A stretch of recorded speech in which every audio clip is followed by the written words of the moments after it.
best. I love that. Even though Joseph! it owes me $5. Again, Joseph? You guys are excited to get on the tour, but first, a few safety rules. To get wet. There are also sudden tram movements during the tour, so secure your personal belongings and hold on. Finally, for your safety and the safety of those around you, no selfie sticks when you're on board. Alright, we're officially getting the ball rolling, y'all. Joseph is taking us down our timeline road. So, to your right, you are seeing the posters of some of our favorite Universal pictures or movies that have been pretty important throughout our history as a movie studio. Speaking of history, we actually celebrated our 60th anniversary last year here at the studio tour. So here's a brief history lesson for how the studio tour all started. When our founder, Carl Laemmle, founded Universal Studios, he pretty much created like a mini city, if you will. So if you're taking a look to your right side, you're seeing that, of course, we have our own fire station. Fire Station 51 here at officially titled Universal City. That's because we have to. Taking a look to your left, some more movie posters, and at the very end, the poster for Oppenheimer. That is actually our latest Best Picture winner here at Universal. We're very proud of that one. And now Joseph is officially taking us through the front lot, where we are actually driving between the movie studio and the theme park. So Super Nintendo World is in the. That's Jabari Banks and Ollie Charlatan of Bel Air, currently filming its 4th and final season here at Universal Studios. So be sure to catch up on those first 3 seasons on Peacock now. But continuing to talk a little bit about the sound stages you are seeing on your right, stages 16 and 17 have been home to some sitcoms you may recognize and love, such as Never Have I Ever, The Good Place, The Jeffersons, a new one that we are excited to talk about, The Paper. Still widely recognized as Wisteria Lane from ABC's Desperate Housewives, because it was the primary filming location for all 8 seasons of that show, and it can be seen currently on the comedy Ted, starring Seth MacFarlane and Max Burkholder. Let's take a closer look at Ted.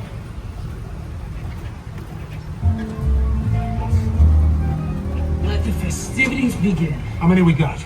Well, let's see. We got 20 cartons. Fantastic. Do you think we're getting too old for this? Come on, Johnny, we're doing a public service here. If a kid leaves the house in a less than stellar Halloween costume, he's got to get the bad news before he makes a fool of himself all over town. We're Samaritans. That's Ted, streaming on Peacock. And if you are familiar with the Ted movies, or you've seen the first season of that show, you probably know it's not the most family-friendly thing by any means. So I would be careful if you're going to play Ted around your little ones, all right? Fun fact, my brother is actually in the show Ted. He's in the very first season. He's in the very last episode of the first season, and he plays the DJ at the prom. Coming up on your right, you are going to see this yellow house here. This house was home to Davy, played by Maitrey Ramakrishnan on the Netflix comedy Never Have I Ever. She also shares a house with Susan, of course. And you know, so many different projects have taken place here. A couple of commercials as well, besides movies and TV shows. Actually, recently, a commercial with Alex Earl for Carl's Jr. for the Super Bowl also took place here. You know, Beyonce also did a commercial here as well. So many different things have taken place on Colonial Street. We were just driving along Steven Spielberg Drive, actually, and we are now rounding into where you're going to see these picture cars on your left, including a really great example of what a glamour tram would have looked like back in the early days of the studio tour. So we're gonna walk in right here.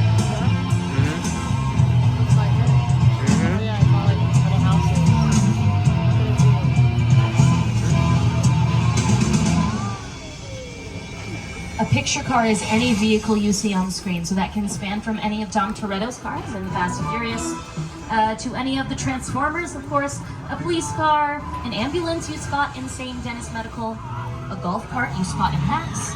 Those all count as picture cars.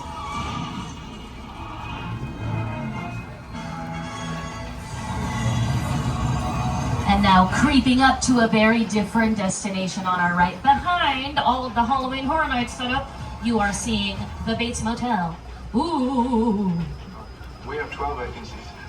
12 cabins, 12 vacancies. All right, they got 12 vacancies at the motel, if anybody's looking for a place to stay tonight, all right, after your day in the park. Coming up ahead of you, you are seeing the Jaws 50th anniversary edition of our Hollywood sign, looking very spiffy, celebrating mega movie summer as well.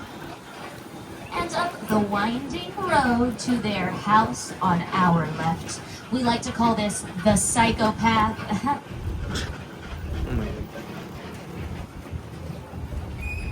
If you take a look into the second floor window, you will see Mother waving hello to us. So sweet, she loves saying hello to all of our guests.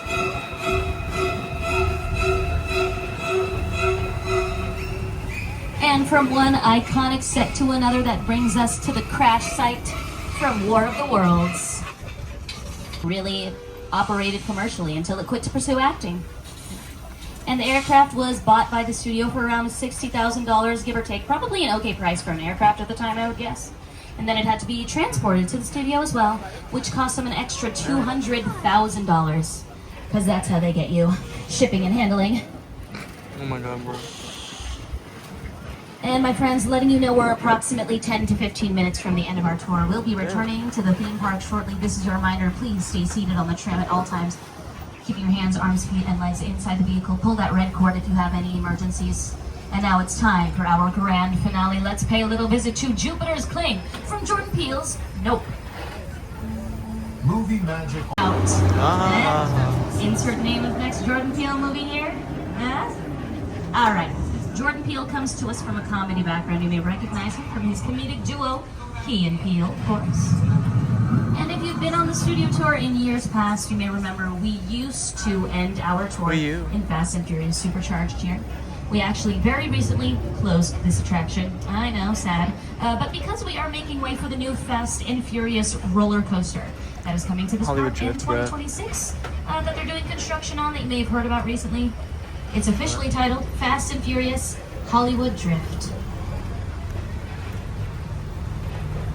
I've been on that tour so many times since I was a kid, and I just love it. What's Ant-Man talking The about? first time I ever went on the Universal lot, we did the tour. I grew up in Los Angeles, and that was like the place to go and see Jaws. I got my introduction to Universal Studios through the tour, and so then to be in the movies, I mean, seeing the trams drive by, it's very overwhelming. One of the coolest things actually about shooting for Universal is sometimes you get to shoot on the lot, and then you look over, it's like there's Jaws, like there's the flash flood, and all those trams are riding around. It's the coolest thing ever. 1979. Back then, the tram drivers were really reckless and crazy. There was no restriction on cars going anywhere. We used to drive all over them and kind of duel with them back and forth. I have so many amazing memories of the lot when we were shooting that feature. Being here means to be back in time, I'll tell you that. The tram would come through, the tourists would see Michael J. Fox, and they're taking the camera snap, snap, snap. So one day, Michael J. Fox had his own camera. And every time the tourists came through to snap their pictures, he ran out and started taking pictures of them. PHE.com or ask any of our retail stores. Ooh, bro.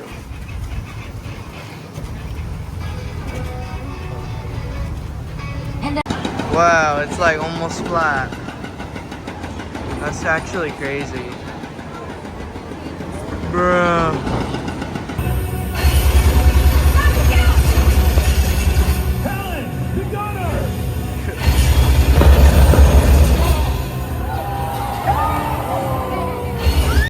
What do you mean gone? Gone where?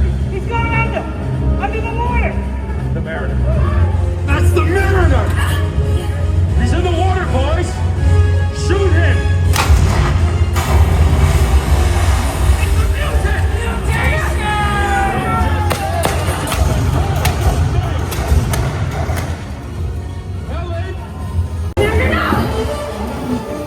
Didn't go up. Hero! Pull up, cousin!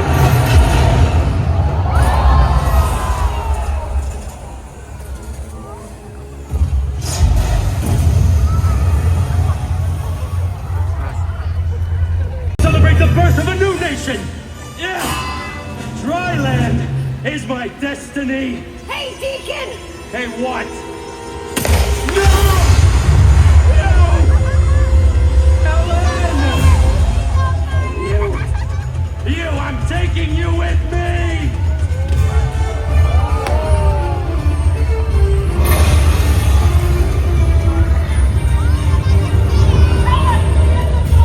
Get the gates!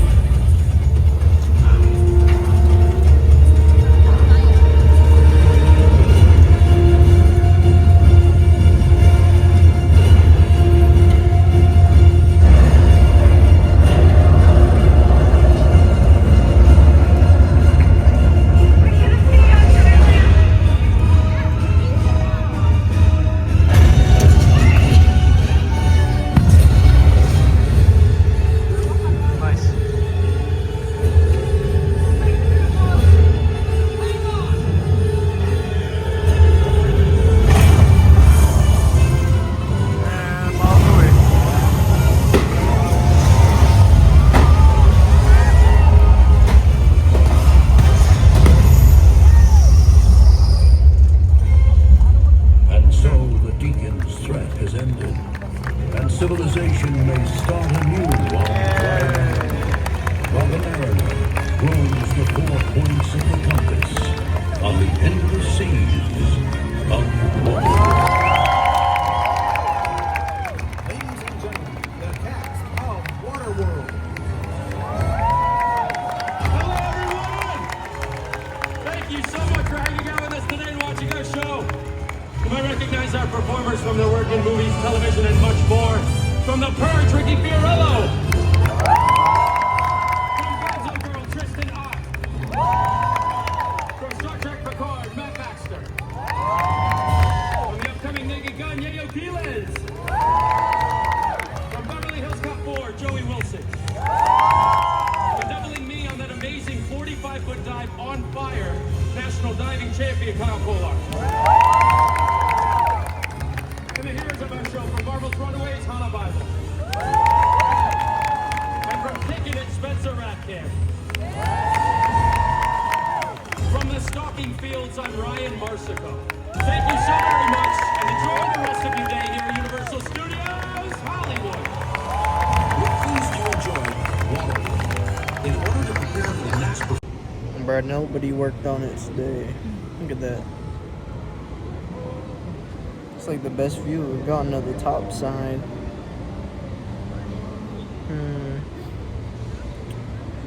Yep, that looks right. Almost done. Just that, and then down, and then up and around. Up the hill, and it's done. Yay.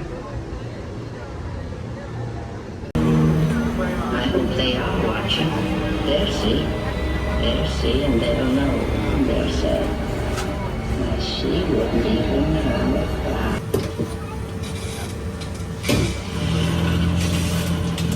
Every director has their own sense of style.